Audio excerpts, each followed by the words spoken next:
That you're all here today. And I hope you've been enjoying some of the talks. I mean, I in the audience, I've been really impressed by the quality and depth of these talks.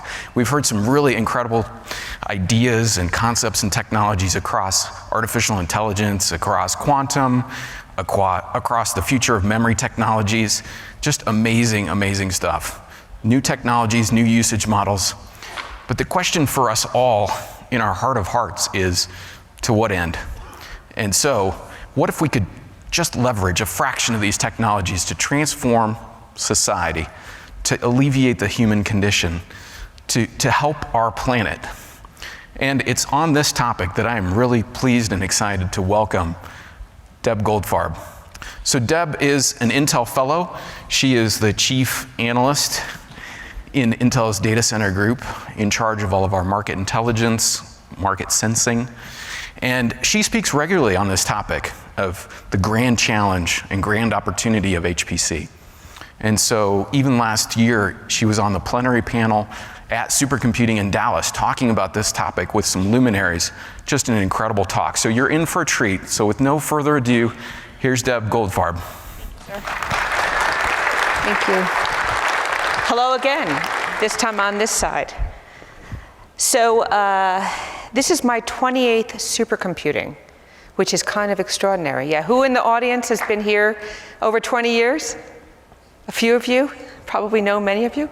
It's really transformed. This event has been quite a journey. This topic that we're going to talk about today, for me, it's very personal. Been in this industry for a long time, watching the capacity of this community to lead and solve the most sort of crazy big hag kind of things. And so we're going to talk today about the next stage of that. You know, what might that look like? You know, we're at this incredibly profound time in human history. You know, the technology and innovation are simply transforming our world at an absolutely unimaginable pace. You know, changing our society, our economy, curing diseases that were once, you know, it was once, you know, unfathomable, right? Things like CRISPR, gene splicing, extraordinary, right? And shaping our way of life. And yet, you know, the gap between rich and poor continues to grow. And human suffering is absolutely at an unprecedented scale. These dynamics, these problems, these complex situations are truly grand challenges. They're complex, they're highly interdependent, they're very dynamic. The solutions have to straddle everything from science and engineering and technology to policy and culture, geopolitics, and of course the last mile. You know, I've dabbled in, more than dabbled in, you know, in this space, and it's always that last mile, reimagining what's possible in sometimes the harshest of conditions. So why are we here, right? Look around us. You know, you as developers, as architects, as engineers, as thought leaders, many of you may hold the promise to figuring out some of this stuff, right? Leveraging extraordinary capacity in high-performance computing and AI and IoT, remote sensing, all these technologies as they converge together, they open up all sorts of new things to consider when solving some of these super, super hard problems. So that's what we're going to talk about today, okay? So what we're going to talk about are some of the fundamentals. What are the facts that we're dealing with today? Then we're going to talk about disease and pandemics, a super uplifting topic, I assure you. We're going to talk about food security, which is also a super uplifting topic. Human displacement, and then we're going to kind of close it with a call to you, our community. So what are some of the fundamentals here? Okay, so big numbers, right? Globally, nearly 1 in 9 are malnourished. Those are pretty big numbers, right? And after 20 years of decline, infant mortality and malnutrition are on the rise again. I mean, we saw these enormously wonderful curves, those of us who pay attention to this stuff, and then all of a sudden they're going the wrong direction, which is not where we want to be. 10% of the world's population earns less than $1.90 a day. Okay? These people lack access to clean water and basic health care. I mean, imagine that, $1.90 a day. I mean, that's almost, you know, you go to Starbucks, you shove your card in, you don't even think about it, right? About 16,000 children under the age of 5 die every day from preventable causes. Really waterborne diseases, all sorts of things like that. And by 2050, that's just 30 years from now, the population is expected to grow to about 10 billion people. That's a lot of people, a lot of mouths to feed, a lot of things, infrastructure that we may not have capacity for. This past year, 71 million people around the world have been forced from their home. About a third of those people are refugees, and that's up 65% from a decade ago. An estimated 10 million people are stateless with no nationality or access to basic rights such as education, healthcare, employment, and freedom of movement. I mean, you have to start imagining what, as this cascades forward, what this looks like over time, right? And the one that, being a germaphobe myself, I have to admit, a pathogen can travel from a remote village to major cities on all continents in 36 hours. That's pretty staggering, right? So one of the things that, I do, as Kevin mentioned, I do talk about this topic regularly and often to people in our security community, because I think one of the things we forget is that it's not their problem. It doesn't sit over here. I can't shut my eyes and pretend it doesn't bother me, because humanitarian crises are national security crises. They truly are. And instability in different parts of the world has cascading effects that we cannot even imagine the consequences going forward. And when you start thinking about these questions that it raises, right, the velocity by which infectious disease and pandemic spread is now supercharged as a result of climate change and globalization, right? So how do we manage that? I mean, what does that look like? How do we as a society have to consider everything from remote sensing and new kinds of techniques for discovery to vaccine in a much faster, much more rapid kind of cycle? Food riots have toppled governments, right? They have. And with population growth currently exceeding our ability to produce and equitably distribute, what's our path to food security? I mean, how do we, again, reimagine what's possible? I mean, you think about the global policy today, what we have today and the way we think about human displacement, refugees, it's just inadequate, right? And with the number of dislocated people growing 65% over the last decade, what does the world look like when every 2 seconds, one person is forcibly displaced as a result of conflict or persecution?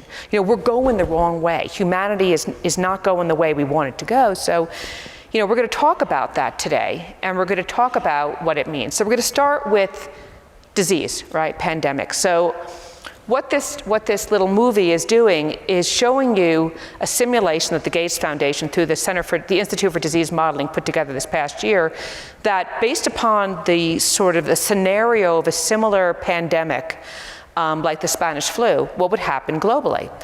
And the estimation is that over 30 million people would die within the first 6 months. Now you think to yourself, how is that possible, right? We have sophisticated healthcare. This is not 1918, after World War I, when we lost 50 million people from the Spanish flu. There were very unique consequences and dynamics going on there.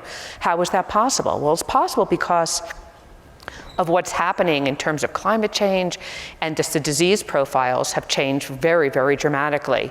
Things that we never really thought were significant, like zoonotic diseases, which are animal to human transmission. We used to think that was not a significant kind of consequence, but as it turns out, it is, right? Things like Ebola, avian flu, these disease kind of signatures, if you will, are becoming more and more common. And out of the pathogens known to infect humans, over 60% are this animal to human kind of transmission. So how do we think about how we, everything from sequencing to rapid response to these kinds of potential scenarios.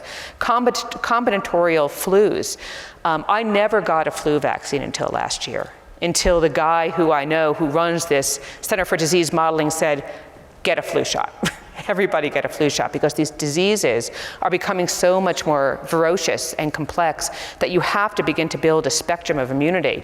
And and even things like Ebola and Zika, these diseases are on the rise.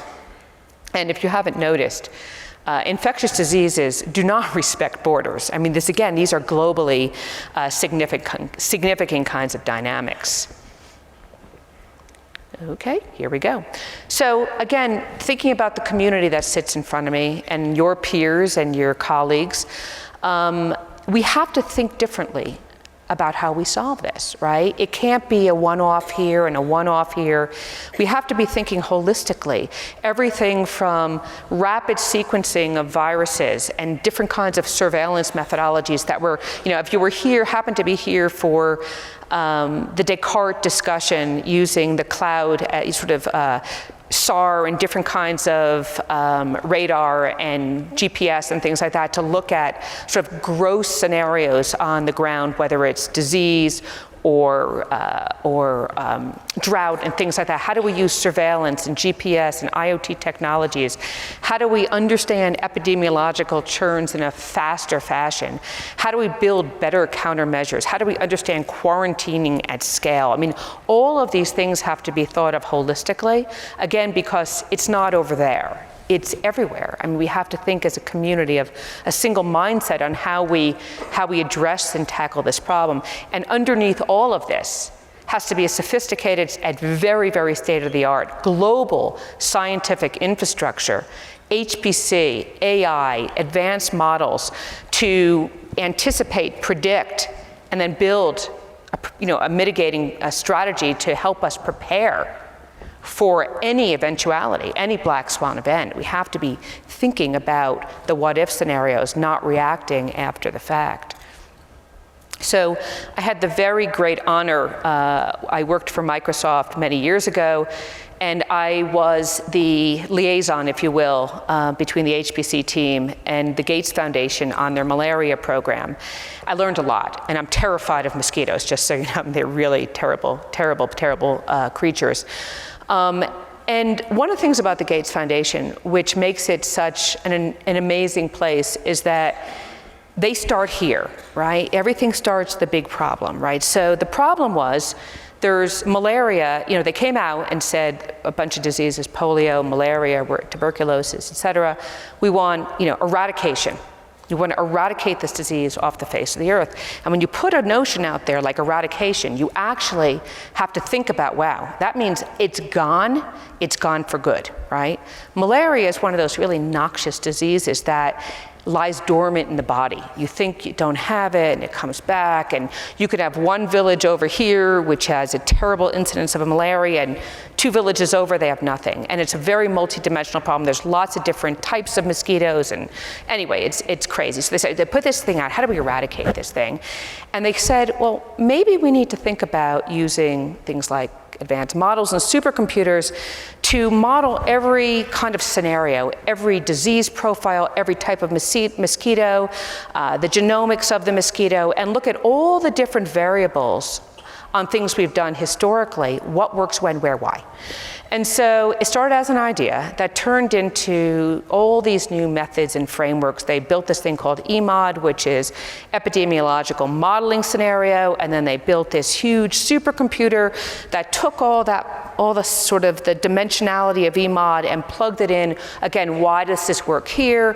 When should we deploy this there? And what other mitigating strategies could there be? They built this massive spatial surveillance to look at the migration, the dynamics of mosquitoes, and when things worked where, and used all sorts of sophisticated tools, built genetic profiles with parasite. And it really was, again, it was stunning because it just started as this idea, this problem set, and broke it down to its component elements and never put boundaries around what was possible.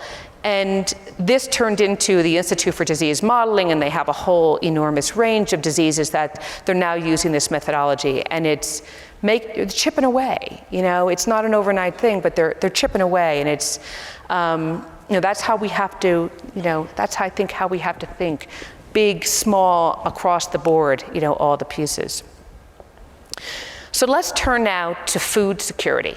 Okay, so this is I love this picture because it is on the left, this is the picture of what was happening in Egypt during the Arab Spring in 2011, and this gentleman is holding the the archetypal, loaf of bread. We're starving.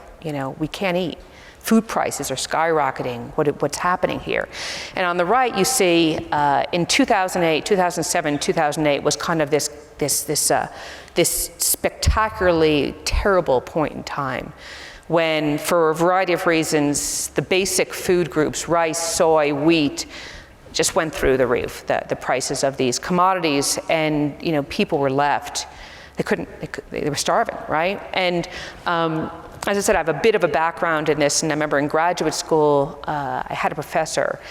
He was a very prominent person in sort of policy around food policy, and it was a shock to me to hear this notion of that food is used as a political weapon, right? Like food is something that becomes a bargaining chip, and in many nations, you never want your population hungry. Starving is okay, but hungry is when societal unrest and things begin to really unravel. And I think what happened in 2007 and 8 and then in 11, and it's becoming a kind of a cascading scenario, is that this thing is unraveling because people are hungry and they're angry because the price of food is going up. And it's not so much right now that we don't have enough food, it's that it's seriously, there's just not enough equity in terms of the distribution. So, this is a prelude. If we cascade forward, think about the growing population. How are we going to manage this, right? So, as I mentioned, by 2050, the global population is expected to rise to 10 billion people. And I just want you to sort of grok this notion that when this was published, it was 2010 when they put out this predictive kind of scenario on population growth. And they said, the economist said that in the next 40 years, humans will need to produce more food than they did in the previous 10,000 put together. I mean, that's a lot of food. That's just a gigantic amount of food. And, this situation is compounded by climate change. And the amount of arable land that you can actually grow and sustain food, crops on, is just shrinking because of climate change. Then you have war and famine, and as I mentioned, you have political situations.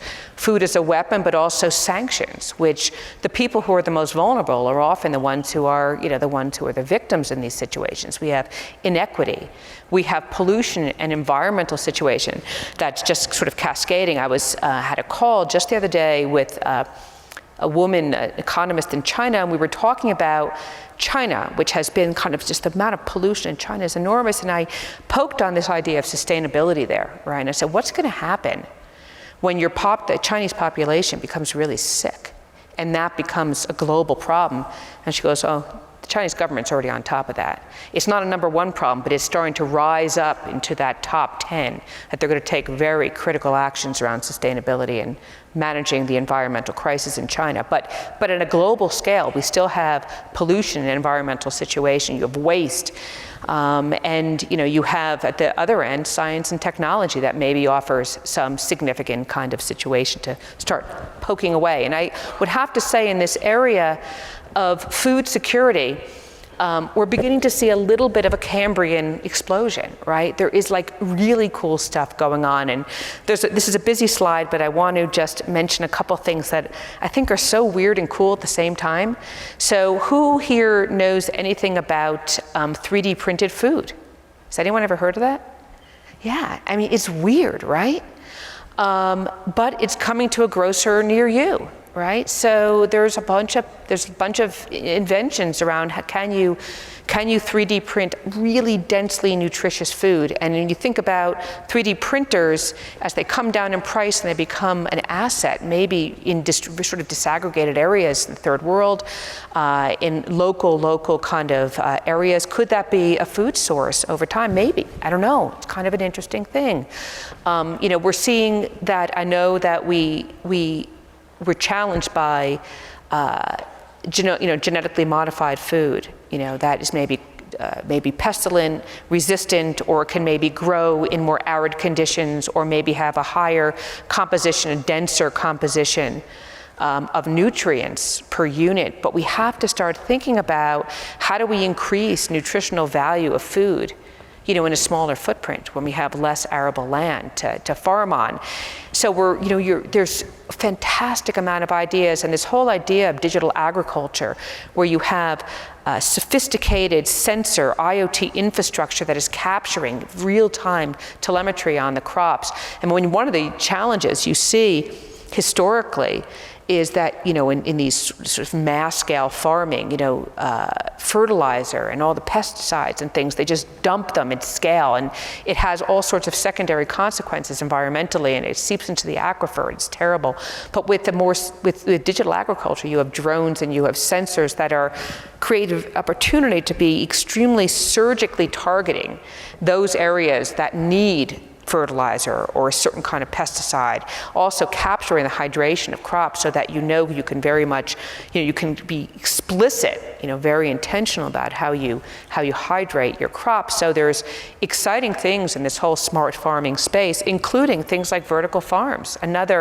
Vertical farming is this cool idea, because not only is it kind of like a circular economy where you have this closed system, simultaneously to everything that's going on, you have increased urbanization. So these vertical farms are going into warehouses, and sometimes they're hydroponic, sometimes they're I think it's called aeroponic. You're just using sort of air and sort of anyway, it's sophisticated. It's interesting, right? So you're building farms vertically and sort of using it, sort of keeping this very holistic circular infrastructure where the waste is being recycled. So I think that this is kind of an example to me of sort of just sparking innovation. You have a problem, a big problem. How would you reimagine solving it, right? From across every dimension, how do we use technology and apply it to these extremely complex problems?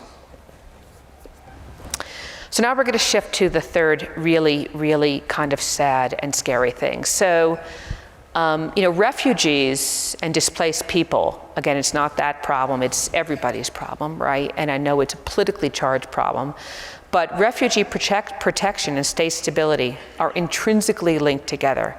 Undermining one weakens the other. It's very balanced. And this picture breaks my heart, because this is a picture of a father carrying his daughter from Venezuela to Colombia through this river to bring this child to safety for a better life. As you know, that bunch of years, over the last bunch of years, the world in Venezuela has not been so terrific. Hyperinflation, food shortages, there's been political violence, turmoil, and people just want a better life for their children, right? And this picture, I think, captures the essence of what a displacement feels like. It's tragic, right? You're born in sort of the geographic jackpot. You don't choose where you're born. It just is. And so how do we as a humanity, collective humanity, sort of take a step forward and kind of have some empathy for what's going on? But the dangers related to this refugee crisis are enormous, just from a global stability standpoint, because they interact each other. They threaten all sorts of other things, again, unraveling that string.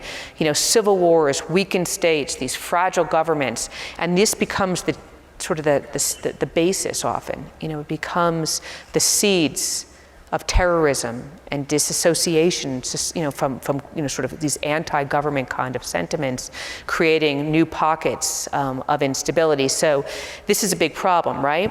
And when you think about this, we have these countervailing dynamics happening simultaneously. So the graphs on the left are two simple metrics. The top one is the number of people displaced over the last bunch of years, and the bottom one is the number of people who repatriate to their home country. Now, what you'd want is displacement and repatriation, pretty close one-to-one, which would mean that stability has reasserted itself in the home country, and people can come home. They feel safe, right?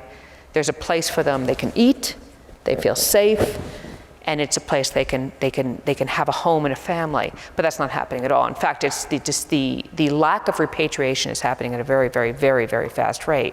So in 2018, almost 71 million people were displaced, a lot of people. And just the sort of the confluence of factors from climate change and food and water scarcity political violence, they expect about another 2 billion people in the next 80 years. There's some pundits who have a much more stark view. I'd rather take the, sort of the longer range view and think that maybe, we have almost 100 years to sort of deal with this, right, to sort of solve this problem. About 80% of those refugees sought refuge in a neighboring country. And when you think about the implications of that, these other countries that surround, a place like Sudan or Afghanistan, they themselves are struggling. So they're trying to take in these displaced populations. They don't have the infrastructure, they don't have the capacity, they don't have enough food to feed their own populations, let alone this displaced population. So this consequence of instability keeps kind of paying itself forward, if you will. About half of the world's refugees, this statistic is just so staggering, are children. Okay, a lost generation, and most of these kids are uneducated. And if you think about that back to the global instability that creates, right? Where do these kids go? Where do they feel anchored, right? Where do they feel important? Often, maybe sort of some of these fringe organizations, where they're taken in, they feel purposeful, right? They're fed, they have a life, they have a mission. And so that creates more and more instability and fragility. And, about 2/3 of these refugees come from 5 countries, right? Syria, Afghanistan, South Sudan, Myanmar, and Somalia. I mean, you think about that part of the world is increasingly unstable, so we've got to figure out what to do here. So I had another great fortune in my life to work with this amazing organization at the UN. It's called Global Pulse. So a little more than a decade ago, Secretary General of the UN said, how do we use technology?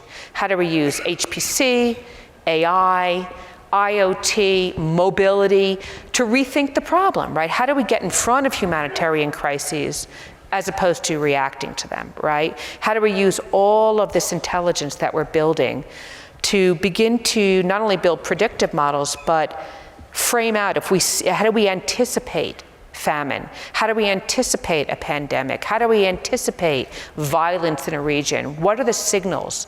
And so Global Pulse built out first they had to prove the concept, which of course they did. It's incredible people who work there.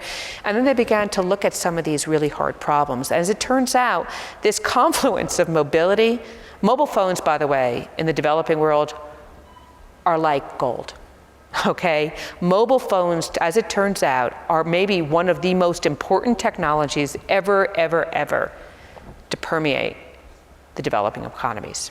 Because no matter what, someone has, many people have these devices, and they give you everything from GPS to the ability to reach out and communicate. They're just incredible resource. And so the Global Pulse organization has been running a whole bunch of projects that I just noted here. The first is just phone calls for good, and they're mining the data from phone calls to understand, sort of to anticipate some of these crises. Can you mine using natural language processing around these phone calls? Can you pick up triggers in certain areas that give you really deep insight into potential sort of humanitarian issues or crises or moments in time that you need to sort of build a mitigating strategy around? The second is this, they're calling it the amplification of the refugee crisis. And one of the sort of secondary horrible things that happens to these refugees is that in their migration, they are not safe, okay? And they're often, there's a lot of hate crimes around them. It's a very dangerous situation they find themselves in. And they've been able to use GPS and mobility and analytics to anticipate clusters of almost like what you would call hate crimes around the migratory paths of these immigrants and these displaced people. And it's been very effective. They're able to bring in humanitarian relief. They're able to bring in people who are like watchdogs, if you will, and help these folks in very crisis-driven areas where they are really not safe. Okay, so they're getting there. They're bringing people in to help them on this journey. And the third is using satellite imagery to understand how these refugee camps are being built out, okay, to make sure that they can get the right kind of capabilities, assistance, healthcare, doctors on the street, if you will, in these camps to make sure that these people have the kind of resources that they need, because these camps, as you can imagine, are not places that are well managed. They're terrible places. They're sad, sad places. So let me leave you almost with some final thoughts, and then I have a sort of a final thing I want to share with you. So, the world really, truly is at a new set point. And, this global divide, and it's not just the technology divide, it really is on every level. The rich countries are getting richer and the poor are getting poorer, but the amount of people that are in the latter are just enormous amounts of people. And these sets of humanitarian crises are highly woven together. They're complex and they're escalating, and we need really smart people to go solve some of these problems. The risk of this amplification is a more unstable global system. And the things that we hold true in places like the United States will become more and more challenged, right? And the things that we take for granted will become more and more challenged by virtue of an increasingly unstable world. And the consequences are enormous. And in the developed, in the nonprofit world, funding and commitment lags. And you look at even just government funding, not nonprofit funding, government funding. We have not caught up with looking at this as really understanding this national security, global security kind of situation. So again, we need to think differently about, reimagine how we implement and scale, and always really remembering sort of about this last mile, right? Because things sound great, but when you actually put them into some of these very challenging environments, they're hard to anchor. You have to think about the use case, the implementation, thinking small and big simultaneously.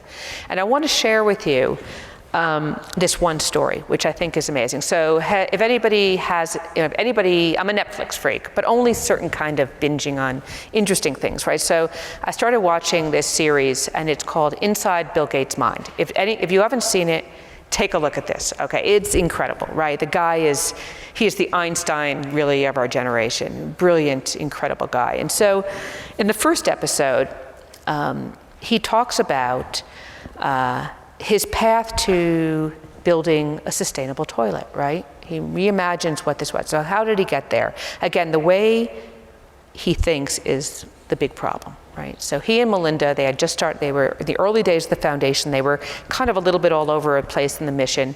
And they came upon an article which was talking about how many children die of diarrhea still, right? And it was like, they were shocked that a problem so simple, they thought, how could it possibly be so significant? I mean, more than half the population today globally lacks safe sanitation. I mean, that's just an extraordinary thing, right? So it started this thought process about how do you reimagine bringing sanitation to places where you have basically open sewage, there's no physical infrastructure, there's no treatment plants, there's not enough electricity, there's just the system just doesn't work, right? So after doing a lot of thinking and ideating with a very multidimensional group of people, right? Scientists, policymakers, technologists, engineers, people who understand pathogens and disease. I mean, it was like sort of this, how do you bring all these incredible minds together to go think differently? It ended up with this idea of the Reinvent the Toilet challenge, which had a bunch of different parameters. I know it's potty talk, right? It's the afternoon, but it's fascinating, right? But the parameters by which you had to live in were extreme, right? I mean, you're not going down, you're not in Palo Alto, right? You had to be able to have a completely circular system, right? So germs could be recoverable into some sort of a renewable energy or clean water, something. You had to have a circular system. It had to be off the grid, right? Because it had to operate in extreme places. It had to cost almost nothing, right? So how do you do this at scale for almost no money? It had to provide a sustainability aspect, that you had to build businesses around it in a local and sort of environment, right? So how do you reimagine that someone could actually do this? And make it truly aspirational, that it would not only fit into the developing world, But it could be something that, it would be a new global phenomenon, that you could actually reimagine doing this and it would take off.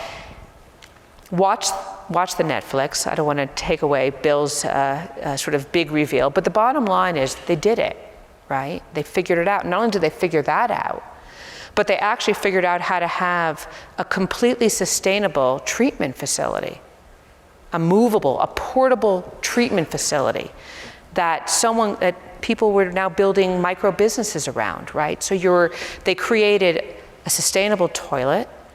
I'm assuming they figured out how they would reimagine toilet paper, because you have to make sure they balance that. And it's just beginning to kind of move into the world, right? And to me, that story is like so inspiring, right? Because he didn't start with, look at a toilet, look at a problem, start there. It was like, how do we completely rejigger the way we architect our thinking? What's possible? What's the real problem we're solving? And making sure all the way out to that last mile that it was a sustainable, economically viable situation that could also drive local economic development in these communities. I mean, it's kind of magnificent, right? So I want to thank you for the time, and I hope that maybe it sparked some interest. My hope is that as a population, we kind of begin to get it, and we think of humanity as something that we all have to anchor to. And I hope you have an amazing show, and again, thank you very much for your time.